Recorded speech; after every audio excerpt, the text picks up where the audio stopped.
What's up guys, Mark here, Wired Customs Motorsports. I figured I would do this little video here to show you guys why you have to raise up the chairs or the rear portion in your truck when you're running large motor 8-inch speakers. Like for instance right here, this is one that's complete. This is for 410s though. We don't normally do 410s, but it's here, so I'm letting you look at it. That one there actually did not need a lift. My point of this is this one right here. This is for 4/8 in a 2014 to 18 Chevrolet Silverado. Customer did not want to raise up the chairs, so we squeezed an 8-inch speaker in a spot where an 8-inch speaker should not be able to be placed. A larger motor 8-inch, mind you. The problem is stock height is around 7.5 inches of height in a 14 to 18. It's a little bit less actually. So when we have a speaker that's 8 inches, what does that mean? That means there's a 1/2 inch just for the speaker to clear going forward is going to have a slight angle adjustment, which means it's not going to be here no more. Now it's going to be right here. The 1/2 inch is not a lot, but here is the main issue. The motor, the angle of the enclosure right here, that's the problem. That's the main problem when we're using a large motor 8. Your standard store that's running really small stuff, they don't run into this problem because they're using small stuff. So we don't use small stuff here at all. So we hardly ever do. When you have a large motor 8, and keep in mind, this is what I call a smaller option of the larger motor 8s also. There's a lot more that are way bigger than what this one is. If it was any larger than what this one is, my correction here would not have worked. It barely worked. Now what we have to do is, we hope and try that it just squeezes in.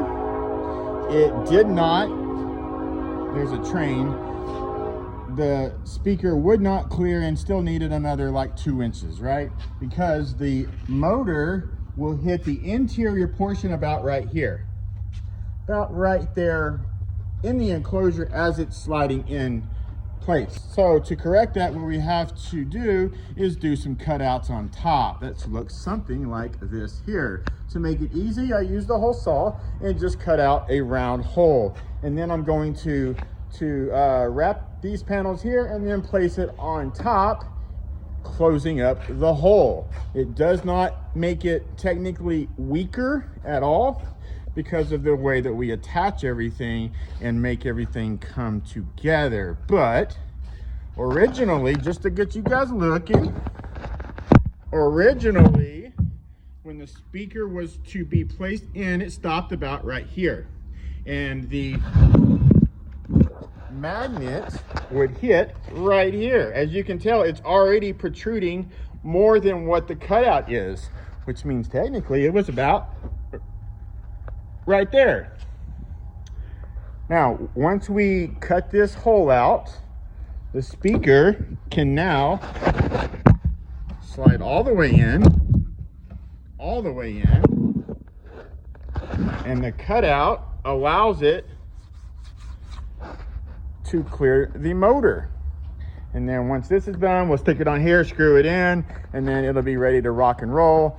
Yes, part of the part that we are adding on top will hit the bottom of the chair. However, the bottom of the chair in that location is not hard, is more flexible because it's not strong right there, and it will push on the front portion of the enclosure, and it will technically work. Client did not want to raise it up, is the only reason why we did all this in the first place. Next time, we're probably gonna just tell them that we have to raise it up because that's the right thing to do. Also, when we're raising it up, what does that also mean? That also means we're getting more airspace. We're already squeezing 4/8 in an enclosure. That's not really enough airspace to begin with. When we raise it up, we can, generally speaking, get the proper amount of airspace, and it will be louder.